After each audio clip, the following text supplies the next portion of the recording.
이혼 상담 오시면 의외로 이런 질문 진짜 많이 받거든요. 배우자가 코인으로 재산 빼돌릴 것 같은데 찾을 수 있나요? 아니면 반대로 저도 좀 미리 옮겨 놓으면 안 들키지 않을까요? 솔직히 말씀드릴게요. 드라마 보면 꼭 그러잖아요. 자명계좌 만들고 금 숨겨놓고 코인으로 슬쩍 빼돌리고 그렇게 하면 상대방이 한 푼도 못 가져가는 것처럼 그렇게 그려지거든요. 근데 막상 실무에서 보면 이게 생각만큼 통하지 않습니다.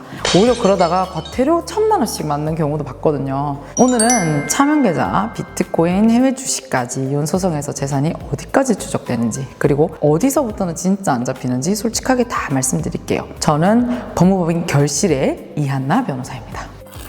먼저 결론부터 말씀드릴게요. 이혼 소송 들어가면 상대방 재산 생각보다 훨씬 많이 보입니다. 그리고 이걸 가능하게 해주는 핵심 제도가 바로 재산 명시 명령이라는 거거든요. 이게 뭐냐 하면 이혼 소송이 시작이 됐을 때 판사님이 양쪽 당사자한테 당신 재산 전부 조회해서 목록으로 적어서 내세요 하고 명령을 내리는 겁니다. 요즘은 소장 접수되면 변론기일 지정되기 전에도 바로 이걸 내려주시는 경우들도 있어요. 본인이 공인인증서로 바로 조회를 하게 되는데 부동산, 예금, 주식, 보험 4가지가 한 번에 다 뜹니다. 이 4가지는 본인 명의로 되어 있으면 사실상 숨길 방법이 없다고 보시면 됩니다. 내가 안 적으면 그만 아니에요? 이렇게 생각하시는 분들 많거든요. 거짓으로 적거나 빼먹었거나 나중에 들통나면 과태료 1,000만 원까지 나오는 경우를 봤습니다. 어설프게 숨기면 결국 다 크게 드러나게 되어 있습니다. 자, 그러면 다들 제일 궁금해하시는 요즘 핫한 코인 얘기로 가볼게요. 비트코인은 어차피 익명이니까 못 찾겠죠? 실제 많이 물어보시는데 결론부터 말씀드리면 국내 거래소 쓰셨으면 거의 다 나옵니다. 업비트, 빗썸 이런 우리가 다 알고 있는 거래소를 통상 이용을 하잖아요. 여기는 법원에서 금융거래 정보 제출 명령이나 사실조회를 넣으면 그 사람 코인 자산이 얼마 지금 있는지, 입출금 내역이 어떻게 됐는지, 거래 내역까지 다 받아볼 수 있습니다. 근데 거래소만 조회하는 게 아니라 계좌 거래 내역도 저희가 같이 보거든요. 그럼 코인 살려고 내가 이 통장에서 5억 옮기고 코인 통장에서 또 돈이 옮겨갔으면 그 기록이 그대로 남아있거든요. 이 돈 어디 갔어요? 그러면은 여기서 소멸을 못하면 그대로 돈 있는 걸로 추정이 됩니다. 부랴부랴 코인 정리하고 나 다 잃었어요, 나 돈 없어요 해도 거래소도 돈 흘러간 기록이 통장에 다 찍혀 나오거든요. 그럼 차명계좌는 어떠냐? 어차피 제3자 이름으로 통장 만들어 옮기면 되지 않냐? 이렇게 묻는 분도 진짜 많거든요.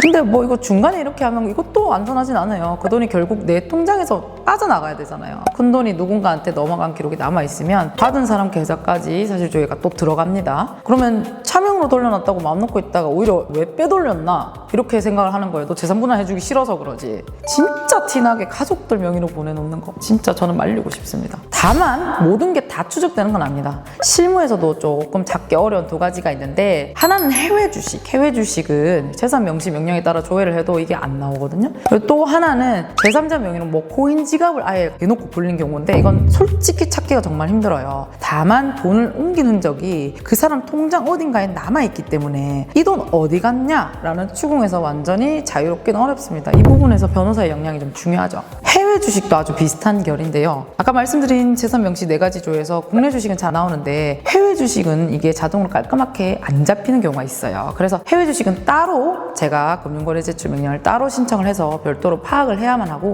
이런 영역은 담당 변호사들이 좀 꼼꼼하게 잘 챙겨야 되는 부분입니다. 그리고 의외로 많이 놓치는 게 하나 있습니다. 이게 바로 금부치거든요. 금은 거래소처럼 딱 정확하게 조회가 나오는 게 아니고 보통 현금 거래를 하기 때문에 당사자가 직접 재산 목록에 적어야 되는 항목이거든요. 이게 현실적으로 이 사람 금고안에 금이 몇 돈 있었다, 상대방 입장에서 좀 입증하기가 어려운 부분이 있어서 통상적으로는 재산 분할 목록에 반영이 안 되었었어요. 근데 이런 경우에 평소에 막 카톡이나 이런 걸로 나 금 지금 몇 돈 있다 사진 찍어서 올리고 자랑하고 그랬던 게 그대로 증거로 나오는 케이스도 봤거든요. 뭐 와이프한테 자랑하고 싶은 마음은 알겠지만 그게 나중에 본인 발목을 잡을 수 있습니다. 결국 귀금속, 특히 요즘 핫한 금 같은 경우에는 입증에 문제가 있는데 또 갖고 있는 쪽에서 재산 명시 목록에 솔직히 안 적었다가 나중에 또 들통나면 이것도 똑같이 과태료 대상이 될 수 있다는 것도 좀 주의하셔야 되는 부분입니다. 여기까지 들으시면 그럼 명의를 배우자한테 다 넘기면 되는 거 아니야? 이런 생각 드실 수도 있는데, 기가 막힌 거는 오히려 바람 피운 배우자들이 이걸 잘 알고 또 이용한다는 겁니다. 바람 피운 사람들이 또 쿨하게 부동산 명의 이전해 주거든요. 그럼 막상 이혼해야 되는데 바람 핀 저 사람한테 내가 재산 분할 해줘야 돼?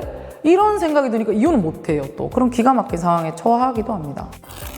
오늘 내용을 제가 또 정리해드리면 이렇습니다. 부동산, 예금, 주식, 보험, 그리고 국내 거래소 코인까지는 이혼 소송에서 상당 부분 추적이 될 수 있습니다. 그게 사실 변호사를 선임해서 이혼 소송을 진행하는 가장 큰 이유라고 볼 수 있죠. 재판 과정에서 거래소와 통장 거래 내역을 함께 들여다보기 때문에 어설프게 빼돌리면 오히려 흔적이 다 드러나고 맙니다. 반대로 해외 거래소나 제3자 명의 지갑, 해외 주식은 추적이 조금 어려운 영역이 분명히 있기는 하고요. 결국 어떻게 숨길까 고민하기보다는 상대방 재산이 어디 있는지 정확하게 파악하는 것이 훨씬 더 중요합니다. 숨기려다가 나중에 과태료 1,000만 원 맞는 것보다 받을 거 제대로 받는 게 100배 낫거든요. 댓글로 또 궁금한 점 남겨주시면 다음 영상에서 또 다뤄보겠습니다. 구독과 좋아요도 잊지 말아주세요. 지금까지 법무부인 결실의 이한나 변호사였습니다. 감사합니다.